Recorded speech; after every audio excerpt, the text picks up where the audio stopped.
जय श्री कृष्णा।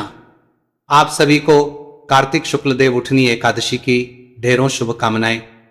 प्रिय दर्शकों, आज के इस वीडियो में हम बात करेंगे कि देवउठनी एकादशी किस दिन है, देवउठनी एकादशी का व्रत किस दिन किया जाएगा, पूजन किस दिन किया जाएगा, देव किस दिन उठाने हैं, और आप जो एकादशी का व्रत पूजन करते हैं उनमें किन बातों का ध्यान रखना है। यह दिन बड़ा महत्वपूर्ण है क्योंकि इसी के साथ चतुर्मास का भी समापन होता है। तो क्या चतुर्मास की समाप्ति एकादशी को ही होगी या नियम जो आपने लिए हैं वो पूर्णिमा तक आपको निभाने होंगे? क्या विधि रहेगी, क्या नियम रहेंगे, क्या भोग रहेगा, क्या मंत्र रहेगा, इस प्रकार से संपूर्ण जानकारी आने वाली इस एकादशी के विषय में इस वीडियो के माध्यम से आपको प्रदान की जाएगी। आपसे निवेदन है कि वीडियो यदि थोड़ा सा भी अच्छा लगे तो कृपया एक बार लाइक अवश्य कर दीजिएगा। वीडियो बड़ा महत्वपूर्ण है, कारण यह है कि इस वर्ष व्रत अलग दिन होना है और जो देव उठाने हैं वो अलग दिन है। तो ये सही जानकारी सभी तक पहुंचे पर ध्यान देने की आवश्यकता है। तो कृपया इसको अधिक से अधिक लोगों के साथ शेयर कीजिएगा और आपका एक लाइक हमारे लिए भी बड़ा महत्वपूर्ण होता है। अपने व्रत की सफलता के लिए और परमेश्वर वासुदेव की कृपा प्राप्त करने के लिए कमेंट बॉक्स में अवश्य लिखिएगा। जय श्री हरि या ओम नमो भगवती वासुदेव। भगवान वासुदेव की कृपा से आपके सभी मनोरथ सिद्ध होंगे। आप देख रहे हैं सनातन धर्म का संसार ज्योतिष संस्थान का प्रतिष्ठित यूट्यूब चैनल सनातन धर्म का संसार धार्मिक। हम यहाँ सभी व्रत और त्योहारों की सही शास्त्रीय जानकारी प्रदान करते, ज्योतिष शास्त्र और पंचांग के आधार पर आपको बताते कौन सी तिथि कब है, व्रत आदि कब करना है, क्या विधि है, क्या नियम है और क्या गलती नहीं करनी है। यदि आप सभी व्रत और त्योहारों की सही शास्त्रीय जानकारी पाते रहना चाहते हैं तो कृपया चैनल को सब्सक्राइब कीजिए और बेल आइकन को प्रेस कीजिए। जब आप चैनल को सब्सक्राइब करेंगे तो वहां एक घंटी का निशान बना हुआ आएगा, उसको अवश्य दबाइएगा, तभी आपको हमारे सारे वीडियो प्राप्त होंगे, अन्यथा आपसे जानकारी छूट जाएगी। आइए जानकारी आरंभ करते हैं, बात करते हैं। सबसे बड़ी एकादशी देवउठनी एकादशी, देवोत्थान एकादशी या ये कहे देव प्रबोधिनी एकादशी की कार्तिक मास शुक्ल पक्ष की जो एकादशी है ये 24 एकादशी में अंतिम एकादशी कही गई है। इसके बाद पुनः एकादशी का क्रम आरंभ होता है उत्पन्ना एकादशी जो मार्गशीर्ष कृष्ण पक्ष एकादशी है, और जिस वर्ष अधिक मास होता है तो फिर 2 एकादशियां और आती है और उस वर्ष में 26 एकादशियां होती है। तो ये जो अंतिम एकादशी है ये एकादशी सबसे अधिक फल देने वाली है। इसके व्रत के विषय में ब्रह्मदेव कहते हैं कि जो मनुष्य इस एकादशी का व्रत करता है, जो इसकी कथा श्रवण करता है, नियमों का पालन करता है, उसकी नानी के कुल की और दादा के कुल की अर्थात ननिहाल पक्ष की और पितृपक्ष की दोनों पक्षों 7-7 पीढ़ियां तर जाती हैं। इतना अधिक पुण्य है इसका। प्रिय दर्शकों, इस एकादशी की कथा का श्रवण कर लेने मात्र से आपको 1000 गोदान का फल प्राप्त हो जाता है। इस एकादशी का एक एक कर्म 1000 गुना अधिक फल देने वाला है। एक एक कर्म जैसे प्रातः काल का स्नान उसका अलग फल है, भगवान को कमल पुष्प अर्पित करना उसका अलग फल है, गुलाब का अर्पित करना अलग फल है, केतकी चढ़ाने से अलग फल है, दूर्वा चढ़ाई अलग फल है, पंचामृत से अभिषेक कराया तो अलग फल है, आपने राम जपा तो उसका भी फल कई 1000 गुना है। इतना अधिक पुण्यदायी दिन है ये। और भगवान को यदि आपने तुलसी अर्पित करी या दीप दान किया या तुलसी युक्त जल से स्नान कराया, उसके पुण्य की तुलना तो आप किसी से कर ही नहीं सकते। एक अद्भुत तिथि है ये देवोत्थान एकादशी, जिस दिन जगत के पालनहार श्री हरि विष्णु निद्रा से जागृत होते हैं, योग निद्रा से जागृत होते हैं। इसके महत्व को समझिए। ये साधारण दिवस नहीं है, ये मेरे भगवान का उठने का दिवस है, जागृत होने का दिवस है। इस दिन आप जितना उत्तम उनका पूजन करेंगे पूरे वर्ष भर आपको उतना ही उत्तम फल प्राप्त होता है। यही कारण है इसी दिन से भीष्म पंचक आरंभ होते हैं। भीष्म पंचक जो कार्तिक के अंतिम 5 दिन होते हैं, इन्हीं में बहुत महत्वपूर्ण नियम धारण किए जाते हैं। वो नियम जिनको कर लेने मात्र से, जिनको अपना लेने मात्र से मनुष्य इस भवसागर से कर जाता है, पापी से पापी मनुष्य का भी उद्धार हो जाता है। अगर वह कुछ नियमों का पालन इस एकादशी के दिन कर लेता है तो अब जानते हैं कि इस दिन जो कर्म किए जाते हैं वो क्या है। देखिए, देवोत्थान एकादशी पर कुछ प्रमुख कर्म है। यूं तो एकादशी का व्रत सभी एकादशी पे किया जाता है, पर इस एकादशी पर कुछ और भी किया जाता है। एकादशी का व्रत पूजन, दान, पुण्य, नियम ये तो अपनी जगह है। इसके अतिरिक्त इस एकादशी पर जो किया जाने वाला बड़ा कर्म है वो है तुलसी विवाह। तुलसी माता का विवाह कराया जाता है। ये तुलसी विवाह का दिन है। जो भी भक्तगण तुलसी विवाह कराते हैं उन्हें अनंत फल की प्राप्ति होती है। और रात्रि काल में देव उठाए जाते हैं। देव उठाने का नियम है या पूजन है ये सभी लोग नहीं करते, परंतु राजस्थान, एमपी, यूपी के कुछ प्रदेशों में और हरियाणा के कुछ प्रदेशों में ये अपनाया जाता है। रात्रि के समय देव उठाए जाते हैं। उसकी विधि भी मैं आपको अलग से वीडियो बना के बताऊंगा कि कैसे आप देव उठाते हैं। इसके लिए, क्योंकि देवों को जैसे सुलाया जाता है, जब देवशयनी एकादशी आती है ना, तो देवशयनी एकादशी पर देव सुलाए जाते हैं, वैसे ही देवउठनी एकादशी पर देव उठाए जाते हैं। इसी एकादशी का जो व्रत है प्रिय दर्शकों, ये कई प्रकार से किया जा सकता है। इस एकादशी का व्रत जो प्रतिव्रत करते हैं, जो प्रत्येक एकादशी करते हैं, आपको तो करना चाहिए। फल आहारी, अर्थात पूरे दिन कुछ नहीं खाएंगे, केवल फल आहार करेंगे। वह व्रत जो श्रेष्ठ व्रत होता है, परंतु बहुत से हमारे माताएं, बहनें, भाई, बंधु, बुजुर्ग ऐसे भी होंगे जो इतना अधिक कठिन व्रत नहीं कर सकते। तो ब्रह्म कहते हैं कि आप इसमें एक बार भोजन करने का व्रत भी कर सकते हैं, कि दिन में केवल एक बार भोजन करेंगे। इसका फल क्या है? ब्रह्मा जी कहते हैं कि एक बार भोजन करने से एक जन्म का जो पाप है वो नष्ट हो जाता है। और यदि आप रात्रि को भोजन करते हैं, कई बार दिन में देखो जी, एक तो होता है दिन में आपने भोजन कर लिया, एक आप पूरा दिन भूखे रहे, रात्रि को आपने व्रत खोला, तो उससे आपके 2 जन्मों का पाप नष्ट है। और जो लोग पूरा दिन उपवास करेंगे, उनके 7 जन्मों के पाप नष्ट हो जाते हैं। ये ब्रह्म वाक्य है। मैं जो बता रहा हूं ऐसा नहीं मैं अपनी मर्जी से बता रहा हूं, मेरे सामने लिखा है पुराण में, तो मैं आपको बता रहा हूं। आगे ब्रह्मदेव कहते हैं कि यदि कोई ऐसी वस्तु है जो त्रिलोकी में ना मिल सके और ना दिखाई दे सके, वह वस्तु भी हरि प्रबोधिनी एकादशी से आप प्राप्त कर सकते हैं, भगवान नारायण की कृपा से। और मंदरांचल पर्वत जो सबसे बड़े भारी पर्वत हैं, उनके समान अगर कोई भारी पाप है ना, तो वो भारी से भारी पाप भी इस एकादशी का व्रत कर लेने से नष्ट हो जाते हैं।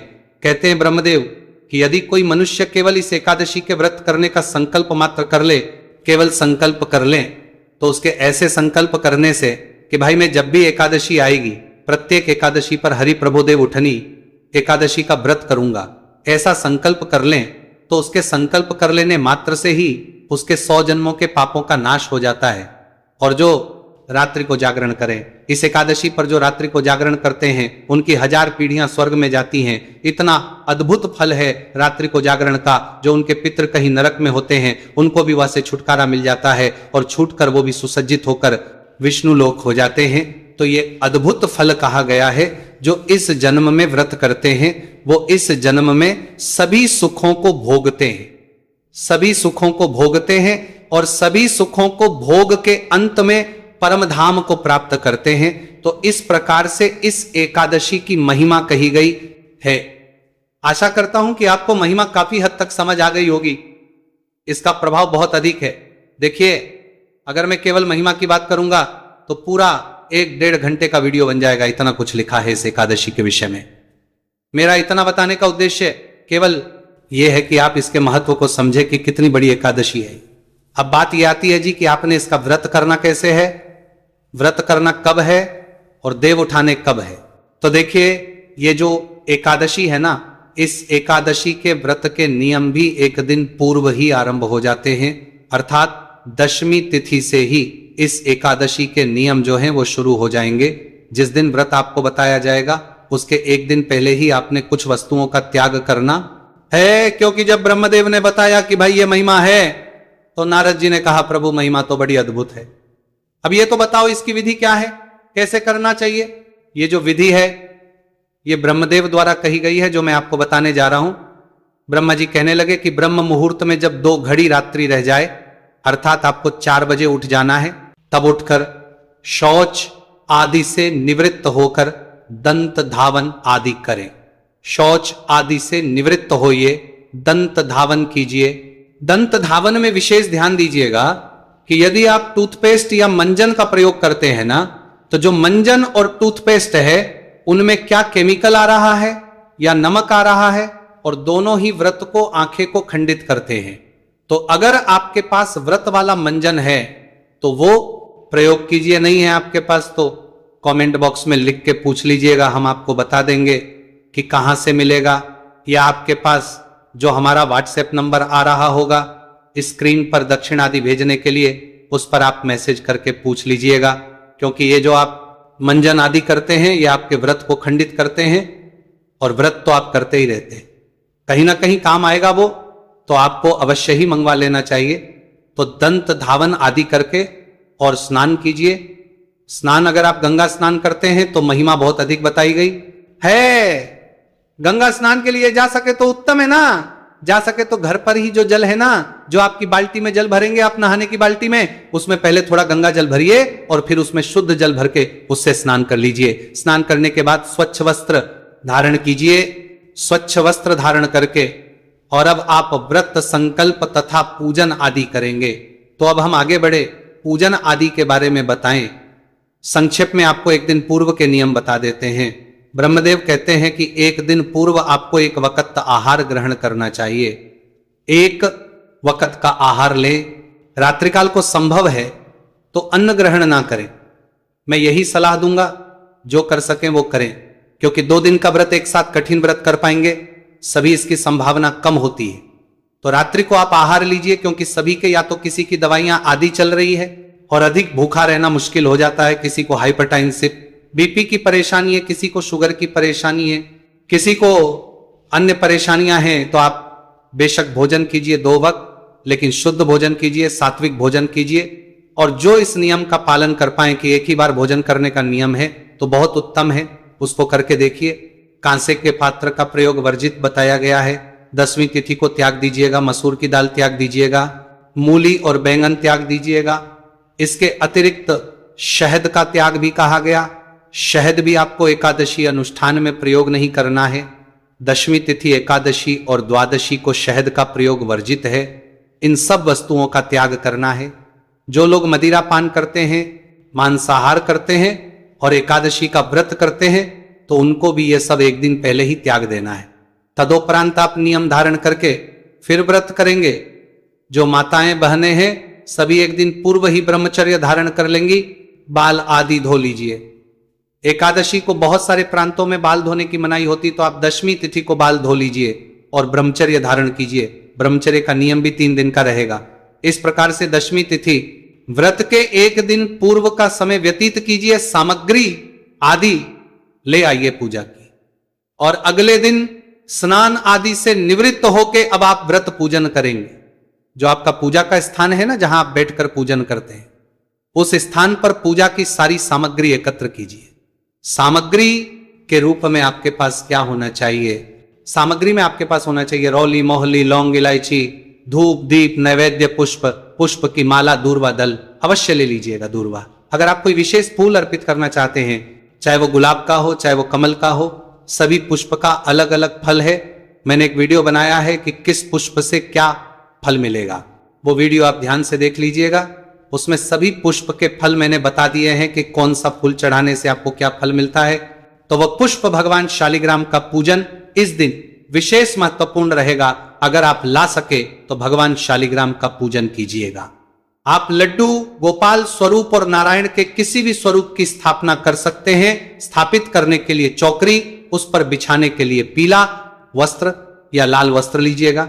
यह पूजा की सामग्री है। इस सामग्री को एकत्र कीजिएगा। इसमें जनेऊ अवश्य ले लीजिएगा, 2 जनेऊ रखिएगा, और पान के पत्ते भी धो लीजिएगा और इत्र भी ले लीजिएगा। ये सारी सामग्री है। इस सारी सामग्री को कीजिए, एकत्र कीजिए, और जो लोटा है तांबे का उसको अच्छे से मांझ लीजिए। उसमें पहले गंगा जल भरिए, फिर शुद्ध जल भरिए, और आसान लगा के सारी सामग्री एकत्र करके उस स्थान पर बैठ जाइए जहां बैठ के आपने एकादशी का पूजन करना है। पूजन करने के लिए सबसे पहले उस स्थान को शुद्ध करेंगे, और जो सामग्री आप भगवान को अर्पित करने के लिए लाए हैं वो सब पवित्र करेंगे, भगवान को चढ़ाने योग्य उसका शुद्धकरण होना चाहिए। तो जो लोटे में जल भरा है ना, उस जल के दीजिए फूल के माध्यम से सभी सामग्री पर, और उस स्थान पर जहां बैठ के आप पूजन करने वाले हैं पुष्प से जल छींटे दीजिए। इस प्रकार आपने जल छींटे देके वह स्थान शुद्ध किया है, सामग्री को शुद्ध किया है। अब भगवान की चौकी लगाइए, चौकी पर वस्त्र बिछाइए, वस्त्र बिछा के भगवान की स्थापना कीजिए, उनके सामने घी का दिया रखिए, धूप। इस प्रकार से आप चौकी स्थापित कीजिए। चौकी स्थापित करने के बाद अपने हाथ धो लीजिए, लोटे से 1 चम्मच जल अपने सीधे हाथ पे लीजिए, हस्तो प्रक्षालन नमः, और 3 बार जलाचमनी करेंगे। 1-1 चम्मच जल आप ग्रहण करेंगे 3 बार। ओम माधवाय नमः, ओम केशवाय नमः, ओम नारायणाय नमः, ओम मस्सी केशवाय नमः नमः, ओम हस्तो प्रक्षालन नमः। हाथ धो लीजिए, हाथ धो के अपने आप को तिलक कीजिए, मौली बांधिए। अब आप व्रत पूजन के लिए तैयार हैं। सामने रखे हुए दीपक को प्रज्वलित कीजिए, धूप को जला लीजिए और सबसे पहले व्रत पूजन का संकल्प कीजिए, जो कि एक आवश्यक प्रक्रिया है। संकल्प करने के लिए अपने सीधे हाथ में जल लीजिए। 1 रुपए का सिक्का दक्षिणा के रूप में कम से कम रखिए, पुष्प रखिए और 3 बार बोलिए ओम श्री विष्णु, ओम श्री विष्णु, ओम श्री विष्णु। अपना नाम, अपना गोत्र, जिस स्थान पर बैठकर संकल्प कर रहे हैं वहां का मकान नंबर, क्षेत्र का नाम, शहर का नाम, कार्तिक शुक्ल पक्ष रविवार एकादशी, आयु आरोग्यता प्राप्त, संपत्ति प्राप्त, मोक्ष प्राप्त, भगवान श्री हरि विष्णु देवोत्थान एकादशी।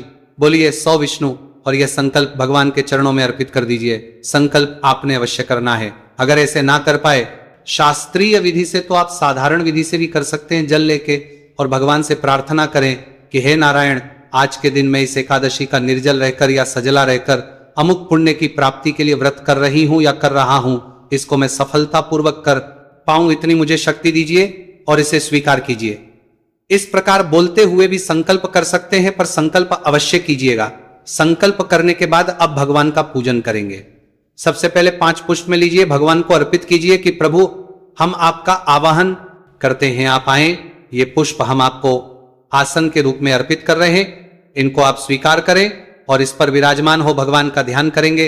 हाथ जोड़ लीजिए। शुक्लांबर धरम विष्णु शशिवर्णम चतुर्भुजम प्रसन्नवदनम ध्यायेत्त सर्वविघ्नोपशान्तये शांताकारं भुजगशयानं पद्मनाभं सुरेशं विश्वाधारं गगन सदृशं मेघवर्ण शुभागम लक्ष्मीकांतं कमलनयनं योग्यभिध्यानगम्यं वंदे विष्णु भवभयहरं सर्वलोकैकनाथं। बोलिए विष्णु भगवान की जय। 4 भुजाओं में शंख चक्र गदा व पद धारण करने वाले, शांत स्वरूप शेष सैया पर विराजने वाले, नील वर्ण श्री लक्ष्मी जी के पति, संसार के भय का नाश करने वाले, सबके अधिपति भगवान विष्णु, हम आपको नमन करते हैं। आप प्रसन्न हो प्रभु। ये पुष्प आपको आसन के रूप में अर्पित कर रहे हैं, इन पर आप विराजमान हो और हमारे पूजन को स्वीकार करेंगे। आसन देके अब हम पूजन करेंगे भगवान का। तो पूजन की विधि के लिए तो मैं अलग से एक विस्तृत वीडियो बनाऊंगा, क्योंकि पूजन की विधि अगर यहां बताऊंगा तो वीडियो 40 मिनट का हो जाएगा। हाँ, संक्षेप में बताऊं आपको। तो इसके बाद पंचोपचार से कम पूजन कीजिए। आप भगवान को स्नान कराइए। स्नान करा के वस्त्र के रूप में मौली अर्पित कीजिए। मौली अर्पित करके भगवान को जनेऊ अर्पित कीजिए। जनेऊ को तिलक कर लीजिएगा। जनेऊ अर्पित करके तिलक लगाइएगा। भगवान को रोली कुमकुम आदि से तिलक लगा के पुष्प अर्पित कीजिए। फूलों की माला पहनाइए। माला पहना के भगवान को धूप दिखाइएगा, दीप दिखाइएगा। नैवेद्य के रूप में भोग अर्पित कीजिए और जलाजमी कराइएगा। तांबुल अर्पित कीजिएगा। तांबुल के रूप में पान का पत्ता लीजिएगा, उस पे 2 लौंग, 2 इलायची, 1 सुपारी रखिए और वो अर्पित कीजिएगा। तांबुल के रूप में, तांबुल के रूप में, तांबुल के रूप में, तांबुल के रूप में, तांबुल के रूप में, तांबुल के रूप में, तांबुल के रूप में कैसे वो अर्पित करनी है उसका विधान में आपको विस्तृत पूजा विधि में बताऊंगा, उसे अवश्य देखिएगा। दक्षिणा अर्पित कीजिएगा, हाथ जोड़ के नमन कीजिएगा। अब आप कथा सुनेंगे। ये पूजन करके कथा सुनिएगा। कथा के साथ विष्णु शास्त्र नाम का श्रवण आपको अवश्य करना चाहिए। आपको हम अपने चैनल पर विष्णु शास्त्र नाम और कथा दोनों एक ही वीडियो में सुनाते हैं, तो उसका लाभ लीजिए कि एक ही वीडियो से आपके दोनों काम हो जाएंगे। उसको अधिक से अधिक सुनिए, क्योंकि बिना विष्णु शास्त्र नाम के एकादशी का व्रत अधूरा ही कहा। एकादशी की कथा विष्णु शास्त्र नाम का श्रवण आरती कीजिए। आरती करके और फिर नियमों के अनुसार दिन को व्यतीत कीजिए। ब्रह्मचर्य का पालन, किसी पे क्रोध नहीं करना, किसी का अहित नहीं करना। भगवान के चरणों में मन को लगाते हुए दिन को व्यतीत कीजिए। सायंकाल को कीर्तन कीजिए, रात्रि काल को जागरण कीजिए। बहुत अधिक महिमा है दोनों की। कीर्तन का वीडियो मैं आपके लिए अपलोड करूंगा कि कैसे कीर्तन का फल प्राप्त कर सकते हैं, उसको देख लीजिएगा। अगर आसपास कहीं कीर्तन नहीं होता हो तो उससे आप लाभ लीजिएगा, जागरण कीजिएगा। आप करेंगे व्रत का पारण, सूर्योदय से पहले उठ जाइएगा। पारण की विधि और कैसे करना है उसके लिए भी वीडियो आपको शीघ्र ही प्राप्त होगा। बात यह कर लेते हैं कि आपने देव उठाने कब है और व्रत करना कब है और शुभ मुहूर्त रहेगा क्या। प्रिय दर्शकों, ये जो एकादशी तिथि है ये आरंभ हो रही है 1 तारीख को सुबह 9:11 पर और 2 तारीख को यह सुबह 7:31 पर समाप्त हो जाएगी। अब ऐसे में सूर्य के मुख से एकादशी का महत्व होता है और वो रहेगी 2 तारीख को के अनुसार। एकादशी कब है? 2 तारीख को, और क्योंकि 7:31 के बाद द्वादशी भी आ रही है और श्रेष्ठ व्रत जो होता है एकादशी का वो द्वादशी युक्ता होता है, द्वादशी वेधा होता है, इसलिए व्रत आपको करना है निश्चित रूप से 2 तारीख को उत्तम व्रत। अब क्योंकि इसमें देव भी उठाए जाते हैं और देव उठाने की जो प्रक्रिया होती है और रात्रि काल में होती है और 2 की रात को एकादशी है, नहीं 1 की रात को एकादशी है, तो 1 की रात को आप देव उठाएंगे और 2 तारीख को करेंगे व्रत। अगर हम पूजन की बात करें कि आपको कब पूजन करना, तो 2 तारीख को उत्तम मुहूर्त रहेगा। तीसरा और चौथा जो चौघड़ियां हैं बहुत उत्तम है, शुभ और अमृत का लाभ। और अमृत का चौघड़िया है तो आप 9:30 बजे से और 12:30 बजे के बीच में अगर पूजन करते हैं तो बहुत अधिक शुभ रहेगा। बाकी नारायण का पूजन है, आप कभी भी कर सकते हैं, इसमें अधिक संकोच की आवश्यकता नहीं है। इस एकादशी पर विशेष नियम धारण किए जाते हैं, उसका वीडियो आपको इस वीडियो के बाद ही प्राप्त हो जाएगा, उसको अवश्य देख। इस एकादशी पर जो नियम है वो कैसे लेने हैं, कुछ कहना चाहे, पूछना चाहे तो कमेंट बॉक्स में लिख के पूछ लीजिएगा। भगवान सब पर कृपा करें। जय श्री कृष्णा।